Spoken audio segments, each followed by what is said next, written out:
જો આ આખો સુનસાન એરિયો છે, જંગલ વિસ્તાર છે આખું. અમારે આ બાજુ જવાનું છે. જો આવા રોડ છે કાચા.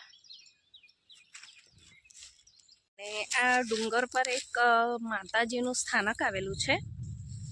કદાચ આ સ્થાનક તમને યુટ્યુબ પર, ઇન્સ્ટા પર કદાચ પહેલી વાર જોવા મળશે, કેમ કે આ જગ્યા પહેલાં બહુ પ્રખ્યાત હતી અમારા બાપ દાદાના ટાઈમ પર.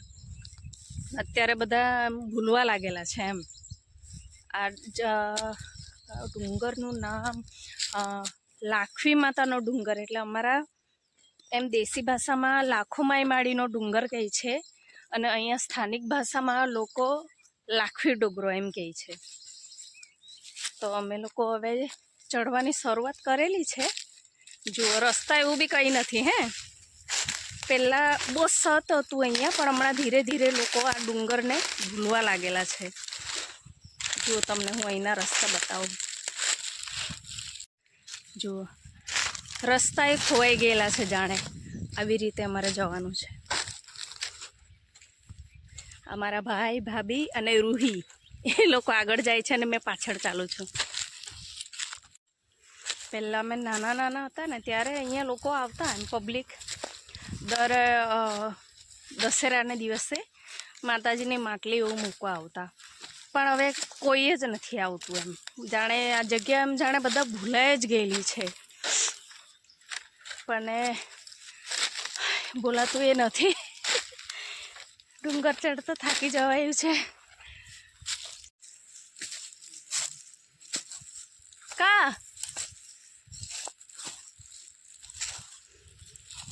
જો અમે થાકી ગયા એટલે થોડોક આરામ કરવા બેસી ગયા. રૂહીને તરસ લાગી ગઈ છે એટલે જો પાણી પીતી છે. રૂહી કાંઈ એવા આપણે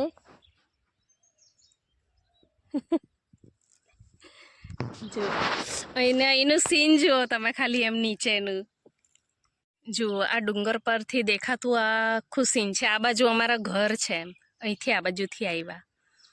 અને આ કેવાણ બંગલી એ પ્રતીક્ષા સિપડાણે આ છે ને, આ બંગલી દેખાય ને તે એમ જંગલ ખાતાવાળાની છે. એટલે એમ પેલા પોલીસ લોકો હોય ને જંગલ ખાતાવાળા, એ લોકોનું આ ઘર છે એમ. નાનું બંગલી જેવું બનાવેલું છે. પણ અમારી દેશી ભાષામાં છે ને, જે સ્થાનિક લોકો છે ને એ એવી રીતે જ બોલાવે, સિપાડા બંગલી. સિપાડા એટલે એમ જંગલ ખાતાવાળા પોલીસવાળા એમ. પોલીસવાળાને એ લોકો સિપાડા એમ જ કે. આ દેશી ભાષા છે એમ ગામડાની. એટલું મસ્ત સીન લાગે છે. આ બાજુ અમારા ઘર છે ને હવે અમે આરામ કરી લીધો અને પાછા ચાલ્યા ડુંગર ઉપર. જુઓ, હા હે જાતે. રૂહી કે છે હે જાતે, એટલે આમ જઈએ એમ. તાહો ખોવાઈ ગયેલા છે બધા, એમ સાફ થઈ ગયેલા છે. લોકો અવર જવર કરતા બંધ થઈ ગયા છે ને, એટલે રસ્તા જ નથી અહીંયા. જુઓ ડુંગર પર કેટલું બધું હેલું કલાર ને અમારા ભાષામાં ટચકો મોયો એમ કે, એલું ઉબાડિયું બનાવે ને એ બધા છોડવા છે. જુઓ કેટલા બધા છે. જુઓ કેટલા મોટા મોટા ઝાડવા છે.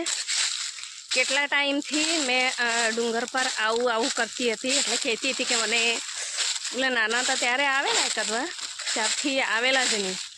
તો ઘણા ટાઈમથી મેં કહેતી હતી ભાઈને કે અમને લઈ જાઓ. આજે લઈ આવ્યા છે. જો આખું જંગલ જ છે, રસ્તા પણ નથી હે. પેલા એમ આજુબાજુવાળા દાદા દાદી અમુક લોકો હોય ને, મેં એ લોકોને હમણાં પૂછેલું ને, તો એ લોકો એવું બી કહેતા હતા. તો ત્યાં એટલું માતાજીનું સત હતું ને એમ કે પહેલાં કે એટલે હોળી, દિવાળી એવા મોટા તહેવારો પર લોકો બળદગાડા જોડીને આવતા એમ કે અહીંયા દૂર દૂરથી. પણ અત્યારે કોઈ નથી આવતું એમ કે, બધા ભૂલી ગયા એમ કે. અને સત પણ બહુ છે એનું એમ કે. એટલે મને બહુ ઈચ્છા હતી કે હું જાઉં ત્યાં એકવાર દર્શન કરવા અને ત્યાંનો વિડીયો એવું બનાવું તો લોકોને પણ એમ ખબર પડે કે એ સ્થાનક અત્યારે કેવું છે. પહેલાં તો અમે જોયેલું યાદ નથી, પણ અત્યારે કેવું છે એ મારે જોવું હતું. એટલે મેં આજે સ્પેશિયલ મારા ભાઈ ભાભીને કીધું ચાલો મને લઈ જાઓ. એ લોકો લઈને આવેલા છે ને અમે જઈએ છીએ. શાકના પાંદડા પથરાયેલા છે જુઓ.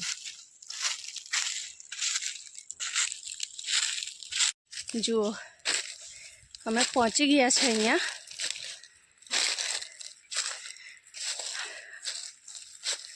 થાકી જવાયું પણ.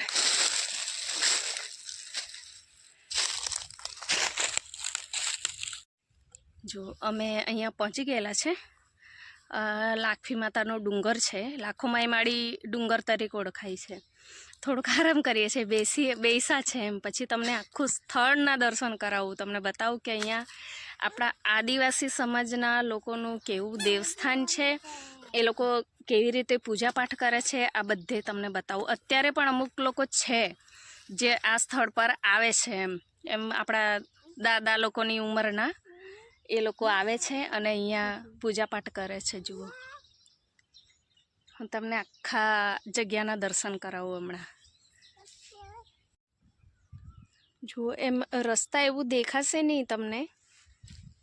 આ જુઓ, આ રીતનું અહીંયા સ્થળ છે. આ રીતના દેવ મૂકેલા છે અહીંયા. જુઓ, જ્યારે ખેતરની આ જે પહેલી કાપણી થાય ને ત્યારે અહીંયા લોકો અહીંયા ચડાવે એમ. આ ભાત મૂકેલો છે, શેરડી મૂકેલી છે. આ રીતનું અહીંયા પણ જેમ આપણી કંસરી માળી છે, દેવ મોગરા છે, જેમ ગોવાળ દેવ છે, બધે અનાજ ચડાવે આદિવાસી લોકો, એમ આપણા સમાજના લોકો એ રીતે અહીંયા ચડાવે છે આ દેવસ્થાન પર. પણ આમ ઘણી ઓછું પ્રખ્યાત છે એમ આ જગ્યા. જુઓ, ત્યાં એક દેવસ્થાન આવેલું છે, ત્યાં પણ છે અને આ બાજુ પણ છે.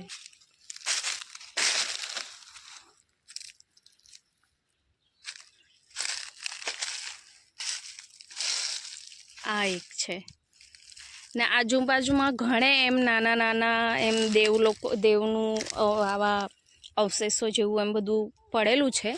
પહેલાંના ટાઈમ પર બહુ પૂજાપાઠ થતો અને એનું બહુ સત હતું. જુઓ, આ રીતે બધું અહીંયા પહેલાં લોકો આવતા હશે. હમણાં એમ બધું ઓછું થઈ ગયેલું છે એમ. એટલે મારો કહેવાનો મતલબ એટલો જ છે કે હમણાં ઘણી બધી જગ્યાઓ એમ બહુ પ્રખ્યાત થાય છે, પણ અમુક જગ્યા એવી છે કે લોકો હજુ પણ નથી જાણતા એમ એ જગ્યા વિશે. જુઓ, જલ્દી એમ વરસાદ એવું નહીં આવે ને તો ત્યારે પણ અહીંયા વરસાદી દેવ માટે, એટલે કે વરસાદ સારો થાય અને ખેતરોમાં પાક સારા થાય, તો એના માટે પણ અહીંયા લોકો એમ પેલું શું કહેવાય, બાધા જેવું પોતાના શ્રદ્ધાથી, વિશ્વાસથી અહીંયા લોકો આવે છે દર્શન કરવા માટે. અને જેની બાધા પૂરી થઈ જાય તો બાધા ઉતારવા માટે પણ લોકો આવે છે. એટલું સત છે અહીંનું. મેં બહુ સાંભળેલું છે એટલે મારી બહુ ઈચ્છા હતી અહીંયા આવવાની. આ સ્થળ પર પાણીના ઝરણાની પણ વાત કરે છે અમારા બાપદાદા લોકો. અને એવું પણ કહે છે કે માતાજીનો ગુફા છે, મોલ છે, એવી પણ વાત સાંભળેલી છે. અમે લોકોએ ચારે બાજુ જોયું પણ કશે મળ્યું નહીં, કેમ કે ઘણા ટાઈમથી અહીંયા અવર જવર ઓછી થઈ ગઈ છે, એટલે અમને કંઈ મળ્યું નહીં. અમે આટલા 3 સ્થાનક છે આ, અને બીજા દૂર દૂર જ્યાંથી અમે શરૂઆત કરી ડુંગર ચડવાની, અડધે ડુંગર આવ્યા અને ત્યાંથી અમે લોકોએ એ પણ જોયું કે નાના નાના અવશેષો અને ઘણા બધા જૂના અવશેષો આખા ડુંગર પર વિખેરાયેલા હતા. જંગલ સુનસાન હોવાના લીધે અમે વધુ આગળ ગયા તો નહીં. આ વિડીયો થકી મારે બધાને એટલું જ કહેવું છે કે અહીં આ આપણા આદિવાસી લોકોનું આ દેવસ્થાનક તરીકે પહેલાં બહુ પ્રખ્યાત હતું અને અત્યારે કોઈ નથી આવતું. તો તમે આ વિડીયો જોતા હો તો અહીંયા જરૂર મુલાકાત લેજો આ સ્થળની.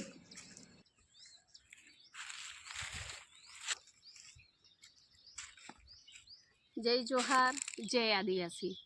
જે મેં તમને કીધેલું એમ, અહીંયા લાખોમાંય માળી એટલે લાખી માતાનો ડુંગર આવેલો છે ને અત્યારે હાલના ટાઈમ પર અહીંયા કોઈ આવતું નથી દર્શન કરવા, મતલબમાં કે એમ બધા વિસરાય, મતલબ બધા ભૂલી જેવા ગયેલા છે એમ. અમુક લોકો આવતા હશે જે આપણા બાપ દાદાની ઉંમરના હશે, એ લોકો આવે છે અને પેલા નવરાત્રિ એવું કંઈ હોય કે હોળી દિવાળી એવું હોય તો પૂજા કરતા છે અહીંયા. જો આ રીતનું આપણા આદિવાસી લોકોનું અહીંયા દેવસ્થાન આવેલું છે અને મારી બહુ ઈચ્છા હતી કે હું તમને દર્શન કરાવું આ ડુંગરના.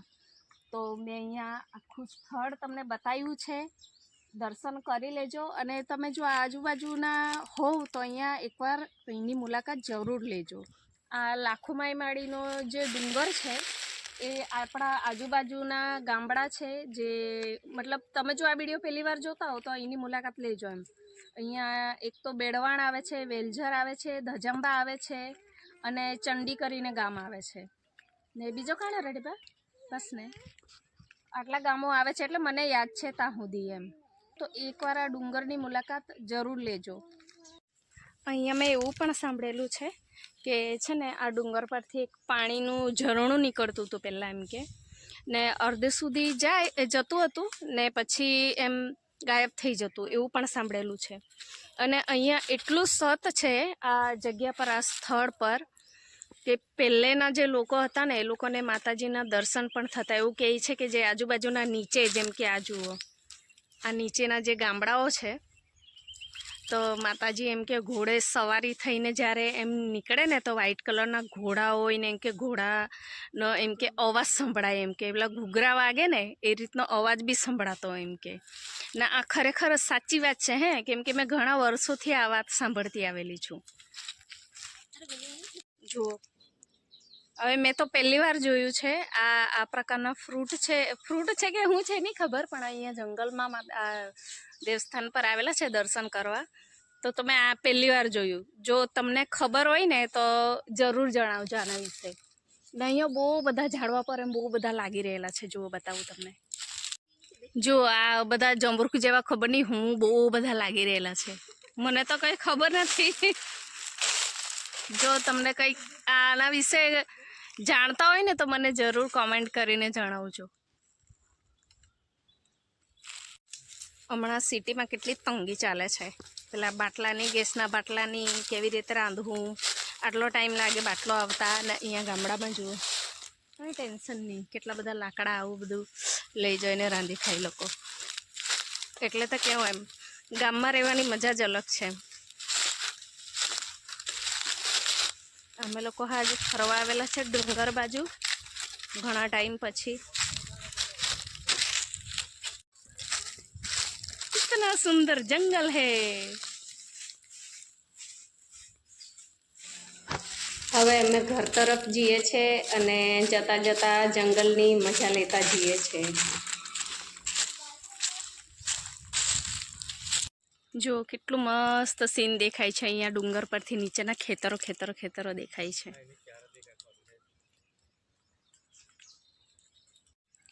આ ઝાડવાના મૂળિયા તો જુઓ.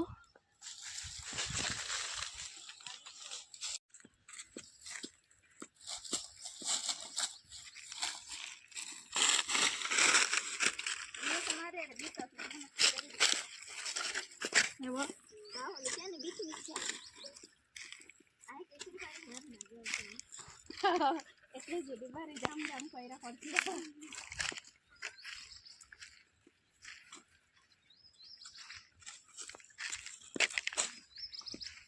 ચાલ આવે ને તો તું બહુ પાછો હરકી જાય મોબાઈલ લઈને. ચાલ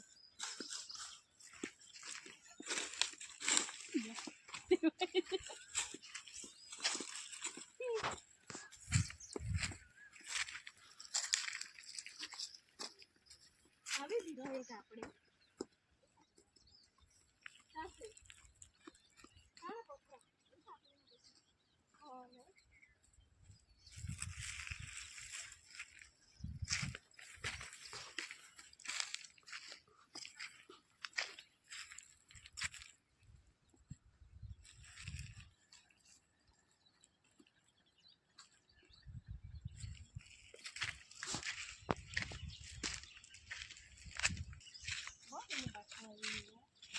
તો આપ સૌને મારા જય જોહાર, જય આદિવાસી અને જય માતાજી.